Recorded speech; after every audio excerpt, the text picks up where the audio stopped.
Assalamu alaikum students. Welcome to History of English Literature, that is 19th century realism up to the contemporary time.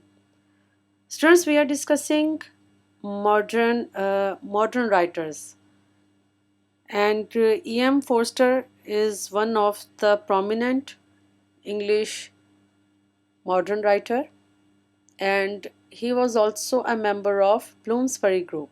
Let's start.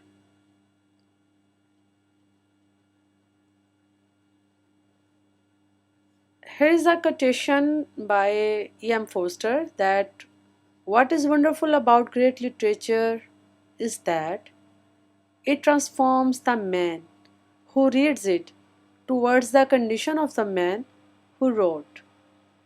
تو literature کے بارے میں اس کا یہ خیال ہے کہ اس کی یہ سب سے بہترین کوالٹی یہ ہونی چاہیے یا یہ ہوتی ہے کہ یہ اس انسان کو وہ فیل کرواتا ہے جو لکھنے والے کی فیلنگ ہوتی ہے. تو اس کا مزید اس کا جو زندگی کے بارے میں خیال تھا تو وہ یہ کہتا تھا کہ main facts in human life are 5: birth, food, sleep, love and death. تو these are the 5 things that a human being do throughout his or her life. تو یہ فوسٹر کا زندگی کے بارے میں خیال تھا. اب اس کی تھوڑی ڈیٹیل دیکھتے ہیں. Edward Morgan Foster was born in London on the first day of 1879. He was a British novelist, essayist, and social and literary critic. His fame rests largely on his novels Howard's End and A Passage to India. Howard Ends 1910 میں publish ہوا جبکہ A Passage to India 1924 میں publish ہوا. اور بہت ساری اس کا چونکہ ایک ایسیس بھی تھا تو اس نے بہت سارا کرٹیسزم بھی لکھا اور اس نے ڈفرینٹ سوشل اور لٹریری پوائنٹ آف ویو سے بہت ساری چیزوں کو اس نے ٹارگٹ کیا. اس کے والد اس کے فادر ایک آرکیٹیکٹ تھے اور بڑے سخت مذہبی گھرانے سے ان کا تعلق تھا، مگر وہ ٹی بی کی وجہ سے فوت ہو گئے، ڈیتھ ہو گئی ان کی جب فوسٹر پیدا ہوا.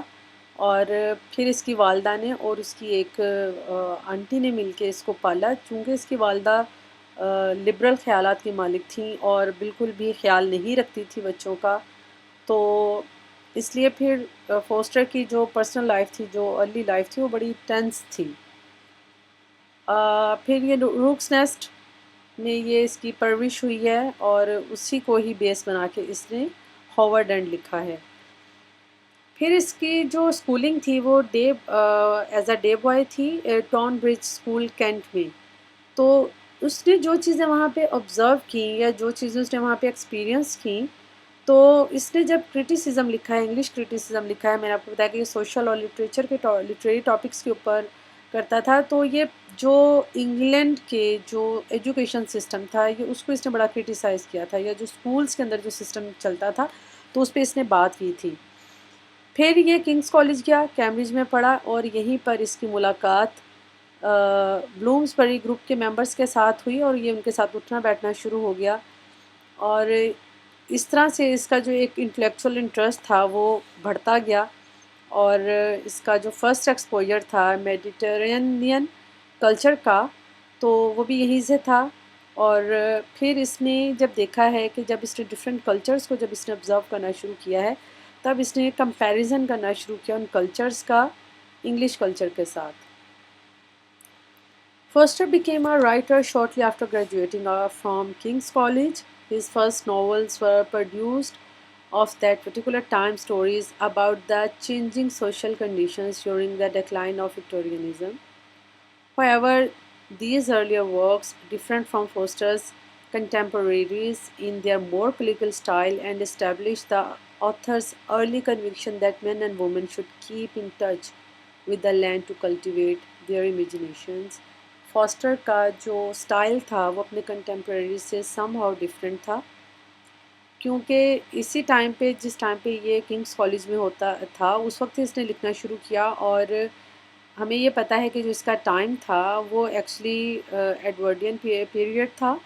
تو وکٹورینزم ختم ہو رہا تھا، ماڈرنزم کی طرف بڑھ رہے تھے، تو جو سوشل کنڈیشنز چینج ہو رہی تھیں، جیسے سوشل کلاس کے اندر ڈفرینس آ رہا تھا، جو لو کلاس سے لوگ مڈل کلاس کی طرف، اور مڈل سے اپر مڈل کلاس، اور اپر مڈل کلاس کے جو لوگ تھے وہ لیڈ کلاس کی طرف بڑھ رہے تھے، کیونکہ انڈسٹریلائزیشن ہو رہی تھی اور پولیٹیکل اویئرنیس آ رہی تھی، تو اس کی وجہ سے جو لوگوں کو پرابلمس فیس کرنے پڑ رہے تھے، یا جو سوسائٹی کے اندر چینجز آ رہی تھیں، تو اس نے اپنے ناولس کے تھرو اس کو ایڈریس کرنے کی کوشش کی ہے۔ اس کا جو سٹائل ہے وہ رادر کولیکوئل تھا، اور ساتھ میں اس کا یہ بھی کہنا تھا کہ جو مین اور وومن ہیں ان کو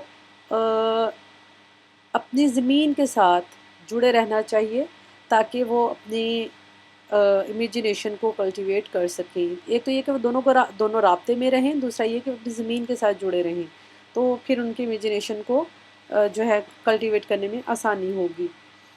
اگر ہم اس کے کچھ ناولس ڈسکس کریں تو اس میں ویئر اینجلس ٹو ٹریڈ، اس میں 1905 میں یہ لکھا گیا تھا، اور دوسرا اس کا جو ناول ہے دا لانگیسٹ جرنی، جو 1907 میں لکھا گیا۔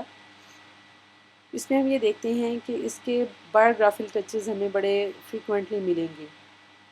اس کے جو لائف ایکسپیرینسز تھے، یا جو اس نے جہاں جہاں پہ فیل کیا، اس نے اس کو اپنے ناولس میں یوز کرنے کی کوشش کی۔ پھر اس کا ایک ناول ہے اے روم ود اے ویو، اس کے اندر اس نے ایک سٹوری بتائی ہے، اور ایک خاتون کے پوائنٹ آف ویو سے کہ فری تھنکنگ کیا ہوتی ہے، اس نے اس میں ڈسکس کیا ہے۔ ہوورڈز اینڈ جو ہے یہ اس کے بھی پرسنل لائف کے جو کچھ ایکسپیرینس ہے اس نے اس ناول کے تھرو شیئر کیا ہے اپنے ریڈر کے ساتھ۔ A passage to India is the most important novel and most important document written by E.M. Forster. The novel takes as its subject and relationship between East and West, seen through the lens of India in the later days of the British Raj. India کے اندر جب British راج ختم ہو رہا تھا اور India آزادی کی طرف بڑھ رہا تھا، تو اس وقت کس سارٹ کی ڈسٹربنس تھی جس کی وجہ سے لوگ باغی ہو رہے تھے، اور انگریزوں کو نظر آنا شروع ہو چکا تھا کہ یہ بھی 1924 میں یہ پبلش ہوا ہے، تو یقیناً یہ اس سے پہلے لکھا جب جا رہا ہوگا، تو تب انگریزوں کا اندازہ ہو چکا تھا کہ انڈیا میں یہ جو چینجز آ رہے ہیں یہ کچھ نہ کچھ رنگ دکھائیں گے۔ تو اور سب سے بڑا ایک جو انٹرسٹنگ فیکٹ ہے کہ یہ اس کے اپنے پرسنل ایکسپیرینسز ہیں، جب اس نے انڈیا کا چکر لگایا تھا اور یہاں پر یہ رہا تھا، اور اس نے آبزرو کیا تھا کہ کس طریقے سے جو انگلش لوگ ہیں وہ مینوپلیٹ کرتے ہیں، چاہے وہ پڑھے لکھے ہی کیوں نہ ہو انڈیا کے لوگوں کو۔ تو انڈیا کے لوگ چاہے وہ جتنا مرضی پڑھ لیں، جتنی مرضی انگلش سیکھ لیں، مگر وہ براؤن ہی کہلائیں گے، وہ وائٹ نہیں کہلائیں گے، تو ان کو اسی طریقے سے ہی ٹریٹ کیا جاتا ہے۔ اور اس میں بہت ساری جو انڈین کلچر ہے اس کی بہت ساری ڈسکرپشن ملتی ہے۔ تو جب یہ ناول پبلش ہوا تھا تو اس کے بعد جتنے بھی آفیشلز پبلک سروس کے لیے انڈیا آیا کرتے تھے، تو ان کے لیے یہ کمپلشن ہوتی تھی کہ وہ اب پیسیج ٹو انڈیا لازمی پڑھیں گے، تب اپنی ڈیوٹی انڈیا میں جا کے وہ سنبھالیں گے۔ تو یہ سمجھا جاتا تھا کہ اس کو پڑھنے سے انڈین سائیکی اور انڈین کیا سوچتے ہیں انگریزوں کے بارے میں وہ جاننے میں آسانی ہوگی۔ جب اس کا پیسیج ٹو انڈیا پبلش ہوا تو اس کے بعد اس کو بڑا فیم ملا۔ تو فیم کا تو آپ اسی بات سے اندازہ لگا سکتے ہیں کہ سول سروسز کے لیے جو لوگ انڈیا آیا کرتے تھے انگلینڈ سے، ان کو یہ ناول پڑھنے کی کمپلشن ہوتی تھی۔ تو پھر اس نے 1930 سے 1940 کے درمیان BBC ریڈیو پہ ایز اے براڈ کاسٹر کام کیا، اور اس نے ایک یونین آف ایتھیکل سوسائٹیز کے لیے بھی کام کیا۔ پھر اس کو کچھ میڈلز ملے ہیں، اور اس کی جو ٹینڈنسیز تھی وہ ہومو سیکشول تھیں، اور اس نے کبھی شادی نہیں کی، اور یہ زیادہ ٹائم اپنی والدہ کے ساتھ اس نے گزارا، اور اس کی والدہ کی ڈیتھ 90 سال کی عمر میں 1945 میں ہوئی۔ اور 1946 میں اس نے کنگس کالج کو اور کیمبرج کو ریپرزینٹ کیا، اور اس نے زیادہ تر ٹائم جو ہے وہ اس نے کالج میں ہی گزارا اپنی زندگی کا۔ اب اس کے ہم تھوڑے سے مزید اس کے جو جن چیزوں نے اس کے ویوز کو اور اس کے کرٹیسزم کو ریفائن کیا وہ کیا چیزیں تھیں کہ 1914 میں اس نے ایجپٹ، جرمنی، انڈیا اور کا چکر لگایا، اور اس کے ساتھ گولڈس ورتھ لوئس ڈکنسن تھیں، اور اس ٹائم سے لے کے بعد تک اس نے اپنے انہی ایکسپیرینسز کو ناولس کی فارم میں نوٹ کیا۔ اس نے ڈفرینٹ کلچرز کو دیکھا، پھر اس کا کمپیریزن کیا، اور ہمیں یہ بھی پتہ ہے کہ جن دنوں میں یہ رائٹنگ کی جا رہی تھی ان دنوں میں زیادہ تر علاقوں میں انگلینڈ کا ہی راج تھا، کراؤن ہی حکومت کر رہی تھی، تو اس کی وجہ سے بھی اس کو ان کا وہاں پر آنا جانا تھا اس کا، دیٹس وائی کہ اس نے بہت قریب سے ان کلچرز کو دیکھا اور پھر اس کا کمپیریزن کیا اور وہاں کے لوگوں کے مائنڈ سیٹ دیکھے کہ وہ انگریزوں کے بارے میں کیا سوچتے ہیں۔ In addition Foster was the volunteer on the Red Cross during the First World War. 1914 میں فرسٹ ورلڈ وار شروع ہوئی اور تب اس نے ریڈ کراس کے لیے ایک رضاکارانہ اپنی خدمات پیش کی۔ اس نے کنگ نائٹہڈ اس نے ڈکلائن کر دی، اس نے چھوڑ دیا تھا، اس کو ریجیکٹ کر دیا تھا۔ یہ ہائیسٹ آنر تھا یونائٹڈ کنگڈم میں، اور he was made a companion of honor in 1953. After years in the university, he travels to Europe with his mother. جب اس نے اپنی یونیورسٹی پہ ایجوکیشن پوری کر لی تھی تب اس نے اپنی والدہ کے ساتھ پورے یورپ میں یہ گھوما پھرا ہے، مگر اس کی والدہ کی ڈیتھ ہمیں پتہ ہے کہ 1945 میں ہو گئی تھی، اور اس کے بعد پھر اس نے زیادہ تر ٹائم اپنا کالج میں ہی گزارا تھا، کنگس کالج میں گزارا تھا۔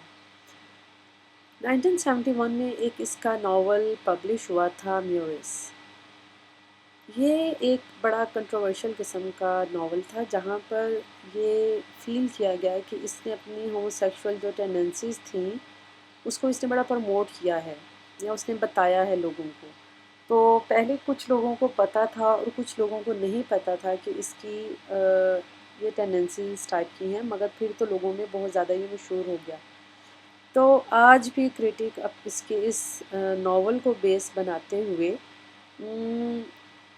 اس چیز کو ڈسکس کرنے کی کوشش کرتے ہیں کہ جو اس کی سیکشول ٹینڈنسیز تھیں اور جو اس کی پرسنل ایکٹیویٹیز تھیں، انہوں نے ان سارے معاملات نے جو اس کے جذباتی معاملات تھے انہوں نے اس کی رائٹنگز کو کتنا انفلوئنس کیا، تو یہ سارا ڈسکس ہوتا رہا ہے۔ بہرحال he wrote articles and translations in cash and morally excellent, wonderful manner, and with the same beauty and elegance and civility that characterized his novel. تو اس کی جو رائٹنگ ہے صرف اس چیز کو ہم بیس بنا کے اس کو ریجیکٹ نہیں کر سکتے کہ he was a homosexual. تو اس نے بہت اچھا لکھا، اس نے بہت سارے ایجوکیشنل، سوشل، پولیٹیکل اور بہت سارے معاملات پہ اس نے کرٹیسزم لکھا ہے۔ پھر اس کے ناولز ہیں یہ ایڈریس کرتے ہیں انہی پرابلمس کو، اور he was died on July 7, 1970. His novels show interest in personal relationships and obstacles in the last 46 years of his life. Forster has not only real life stories to write. تو اس نے کچھ novels لکھے ہیں جس میں وہ اپنی experiences کو بتاتا تھا، اور اس نے جو پرسنل ریلیشن شپس کے اندر جو اس کی ہارڈ شپس تھیں یا پھر جو اس کے انٹرسٹ تھے اس نے اپنے ناولس کے تھرو اس کو بتانے کی کوشش کی۔ تو اسٹوڈنٹس ہم یہاں پہ یہ دیکھتے ہیں کہ ای ایم فوسٹر ہے یا اسٹریچی ہے، ورجینیا وولف ہے، تو اس ٹائپ کے جو رائٹر ہیں، تو جیمز جوائس بھی سم ہاؤ اس کے اندر آ جاتا ہے۔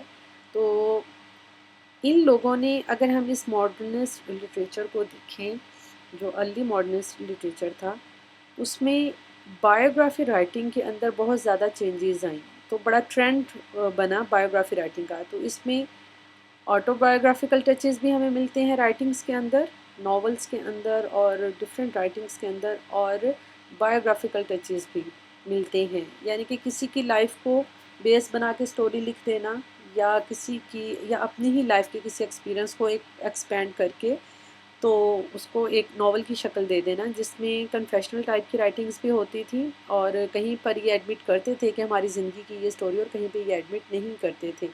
تو یہ ایک نیا ٹرینڈ تھا بایوگرافی رائٹنگ میں، جو پہلے رائٹرز شاید ایکسپیرئنس نہیں کرتے تھے، مگر انہوں نے بڑا اسٹرانگلی اس کو یوز کیا۔